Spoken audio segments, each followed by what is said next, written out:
Last question 973 MLA గారు రాలేదు, YCP MLA రాలేదు, వాళ్ళు ఇది ఆన్సర్ ఇచ్చినట్టుగా భావించవలసిందిగా కోరుతున్నానండి. విష్ణుకుమార్ రాజు గారు. ధన్యవాదములు అధ్యక్ష. రాష్ట్రంలో అత్యంత ముఖ్యమైన విషయం అధ్యక్ష, ఇది తమరు మొన్న నార్మల్ ప్రశ్నోత్తరాలు సమయంలో ఇంకా అందరూ కూడా మాట్లాడాలని చెప్పి దీని డిస్కషన్ కింద మార్చినందుకు మీకు హృదయపూర్వకమైన ధన్యవాదములు అధ్యక్ష. ఎందుకంటే రాష్ట్రంలో ఎవరైతే టిట్కో ఇళ్ళు దాని గురించి డబ్బులు కట్టారో ఇప్పటికీ కూడా చాలా ఇళ్ళు ఇవ్వనందు వలన పరిస్థితుల్లో వారు మానసిక బాధని ఈ సభ ద్వారా మంత్రివర్యులకి అట్లాగే మిగిలిన సభ్యులకి అట్లాగే ఎవరైతే టిట్కో ఇళ్ళు గురించి డబ్బులు కట్టిన వాళ్ళకి కూడా తెలియాలి అనే ఉద్దేశంతో మీరు చేసిన పని చాలా హర్షదాయకం అధ్యక్ష.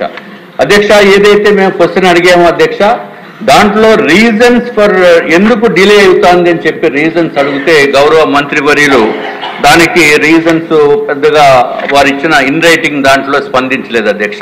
ముందుగా 2017 సంవత్సరంలో గౌరవ ప్రధానమంత్రి అట్లాగే గౌరవ ముఖ్యమంత్రి గారు ఏదైతే అందరికీ ఇళ్ళు ఇవ్వాలి అనే ఉద్దేశంతో కేంద్ర ప్రభుత్వము 7,01,000 ఇళ్ళు కేటాయిస్తే మన రాష్ట్ర ప్రభుత్వము ఆ రోజున్న రాష్ట్ర ప్రభుత్వము గౌరవ ముఖ్యమంత్రి గారు 5,14,000 ఇళ్లకి అడ్మినిస్ట్రేటివ్ శాంక్షన్ చేస్తే తర్వాత 4,68,000 ఇళ్ళని టెండర్లు పిలిస్తే తర్వాత వచ్చిన ప్రభుత్వం అధ్యక్ష, ఏదైతే జగన్మోహన్ రెడ్డి గారు వచ్చిన ప్రభుత్వము 2,53,000 ఇళ్లని క్యాన్సిల్ చేశారు అధ్యక్ష. డిస్ట్రాక్షన్ కి మరో పేరు జగన్మోహన్ రెడ్డి గారు. మేము ఏదైతే 2,23,000 ఇళ్ళు క్యాన్సిల్ చేయడం అంటే ఇంతకంట దారుణమైన విషయం ఏమీ ఉండదు అధ్యక్ష. అధ్యక్ష, ప్రజావేదికని కూల్చిన వ్యక్తి ఇళ్ళని కూడా కూల్చేస్తాడు, ఆశల్ని కూడా అడియాస చేసేస్తారని చెప్పి ఎవరు ఎక్స్పెక్ట్ చేయలేదు అధ్యక్ష. అందరికీ ఇల్లు అనేది అద్భుతమైన పథకము. దానికి కేంద్ర ప్రభుత్వం నిధులిస్తుంది, రాష్ట్ర ప్రభుత్వం నిధులిస్తుంది.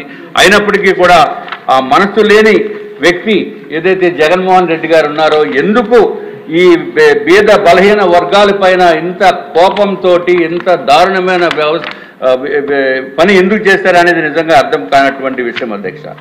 అధ్యక్ష, ఏదైతే కేంద్ర ప్రభుత్వము రాష్ట్ర ప్రభుత్వము ప్రతిష్టాత్మకంగా తీసుకుని ఆనాటి ప్రభుత్వము 2019 వరకు ఉన్నప్పుడు ఎక్కడా కూడా కాంట్రాక్టర్స్ పేమెంట్స్ ఇబ్బంది లేదు అధ్యక్ష.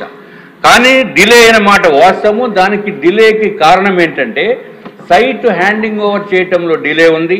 అట్లాగే కేటగరైజేషన్ ఆఫ్ బెనిఫిషరీస్ అంటే ఏ 300 SFT ఎన్ని కావాలి, 430 SFT ఎన్ని కావాలి, 365 SFT ఎన్ని ఇళ్ళు నిర్మాణం చేయాలి ఆ పర్టికులర్ లేఅవుట్స్లో అని చెప్పి డిసైడ్ చేయడంలో లేట్ అయింది అధ్యక్ష.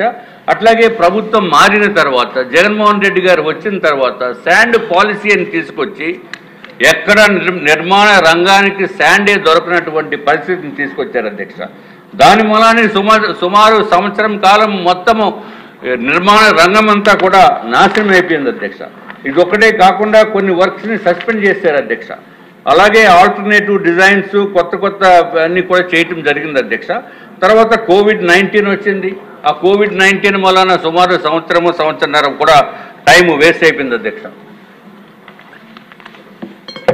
అధ్యక్ష, ఇది ఒక్కటే కాకుండా ఎంత డిఫరెన్స్ అంటే అధ్యక్ష, గౌరవ ముఖ్యమంత్రి చంద్రబాబు నాయుడు గారు ఉన్న టైంలో కాంట్రాక్టర్స్ ఎవరు ఇబ్బంది పడలేదు అధ్యక్ష. ప్రభుత్వం మారిన వెంటనే ఆ ఇబ్బందులు ఏంటో అని తెలిసినాయి అధ్యక్ష. అటు కాంట్రాక్టర్స్కి బెనిఫిషరీస్కి ఇద్దరికీ కూడా హోల్సేల్గా తెలిసినాయి. దానికి రీజన్ ఏంటంటే డబ్బులు ఇవ్వక కోట్లాది రూపాయలు పెండింగ్ బిల్స్, 100 కోట్ల రూపాయలు పెండింగ్ బిల్స్ ఉన్నప్పుడు పెండింగ్ బిల్స్ పైన ఏమాత్రం దృష్టి పెట్టకుండా ఆనాటి ముఖ్యమంత్రి జగన్మోహన్ రెడ్డి గారు దారుణంగా డిలే చేశారు అధ్యక్ష. కొంతమంది పేమెంట్స్కి అయితే 300 రోజుల నుంచి 550 రోజుల వరకు పేమెంట్స్ ఇవ్వలేదు అధ్యక్ష. దీని వలన ఎంతో ఇబ్బందులు పడ్డారు అధ్యక్ష. అధ్యక్ష, మనకి ఒక సామెత ఉంది అధ్యక్ష, గాలిలో మేడలు కట్టొద్దని. అంటే గాలిలో ఇల్లు నిర్మాణం చేయొద్దు, ఊరికే ఊహాగానాలతో గడపొద్దని సామెత ఉంటే కానీ అది సామెత కింద లేదు అధ్యక్ష. ఆనాటి ముఖ్యమంత్రి జగన్మోహన్ రెడ్డి గారు ఆ సామెతను నిజం చేశారు అధ్యక్ష. అక్కడ ఇళ్ళే లేవు, ట్రై జంక్షన్లో గాలిలో మేడలు కట్టేసి మామూలుగా అందరికీ కూడా అలాట్మెంట్ కూడా చేసేసిన ఘనత కేవలము జగన్మోహన్ రెడ్డి గారికి వస్తుంది అధ్యక్ష. ఇల్లు నిర్మాణంలో లేకుండా కూడా ఇల్లు నిర్మాణం అయినట్టుగా ఊహించి వాళ్ళకి అధ్యక్ష రిజిస్ట్రేషన్ చేశారు అధ్యక్ష. ఇది అధ్యక్ష మళ్ళీ చూపిస్తున్నా, జగన్మోహన్ రెడ్డి గారు మీరు కూడా చూడండి దయచేసి. మీరు ఇల్లు ఏదైతే ఇల్లు లేవు అధ్యక్ష, ఫౌండేషనే లేదు. గ్రౌండ్ ఫ్లోర్ ఒకళ్ళకి ఇచ్చేశారు, సెకండ్ ఫ్లోర్ ఒకళ్ళకి ఇచ్చేశారు, రిజిస్ట్రేషన్ చేశారు. ఇంకా వీలైతే చంద్రమండలం పైన కూడా రాసిద్దరు అధ్యక్ష. ఈ ప్రభుత్వము ఆనాటి ప్రభుత్వం ఎంత దారుణంగా బిహేవ్ చేసిందనేది ఒక ఎగ్జాంపుల్ అధ్యక్ష. 1296 ఇళ్ళు ట్రై జంక్షన్లో ఫౌండేషన్ కూడా వేయనటువంటి పరిస్థితుల్లో వాళ్ళకి రిజిస్ట్రేషన్ చేసేస్తే అధ్యక్ష, ఒక్క ఇన్సిడెంట్ తమ దృష్టికి నేను తీసుకురావాల్సి ఉంది అధ్యక్ష.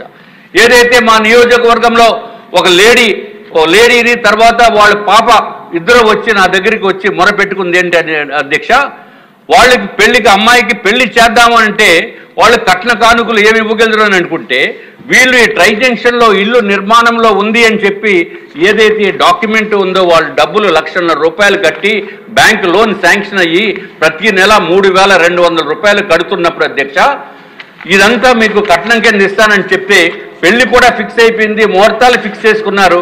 కానీ ఎందుకో ఈ టిడ్కో ఇల్లు పైన ఈ జగన్మోహన్ రెడ్డి గారు నిర్మాణం చెయ్యరు అనే ఉద్దేశంతో ప్రజలందరికీ తెలిసిన తర్వాత వాళ్ళు ఏదైతే కట్న కానుకలుగా ఇద్దామనుకున్న ఏదైతే ఇల్లు ఉందో అక్కడికి వెళ్ళి చూసుకుంటే అధ్యక్ష, అక్కడ ఇల్లే లేదు అధ్యక్ష.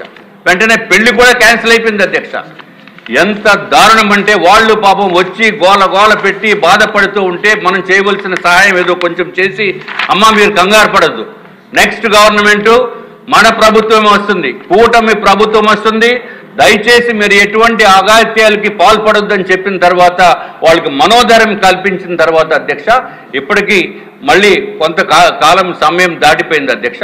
దయచేసి మీ ద్వారా నేను ముఖ్యమంత్రి వర్యుల్ని అట్లాగే మన మంత్రివర్యులు నారాయణ గారిని, ఎందుకంటే అధ్యక్ష అధికారులు కూడా మంచి అధికారులు ఉన్నారు అధ్యక్ష. MD is very good, positive attitude తోటి ఎప్పుడు నిర్మాణం కంప్లీట్ చేసి చేద్దామనే తాపత్రయంతో ఉన్నప్పటికీ కూడా నిధుల కొరత మలాన ఇదేమో ముందుకు జరగట్లేదు అధ్యక్ష. కాబట్టి మరి ఒక్కసారి తమర ద్వారా నేను వీరందరికీ కూడా విన్నవించుకుంటున్నాను అధ్యక్ష. ఏదైతే ట్రై జంక్షన్లో ఇల్లు నిర్మాణంలో ఉండి ఏమీ లేకుండా ఉండి 1296 మందికి అలాట్మెంట్ చేసేసిన వాళ్ళకి కూడా ఎక్కడో చోట మీరు ఇల్లు ఇవ్వాలని చెప్పి తమరి ద్వారా మేము తెలియజేసుకుంటున్నాం అధ్యక్ష. ఇంకొక విషయం ఏంటంటే అధ్యక్ష, ఏపీ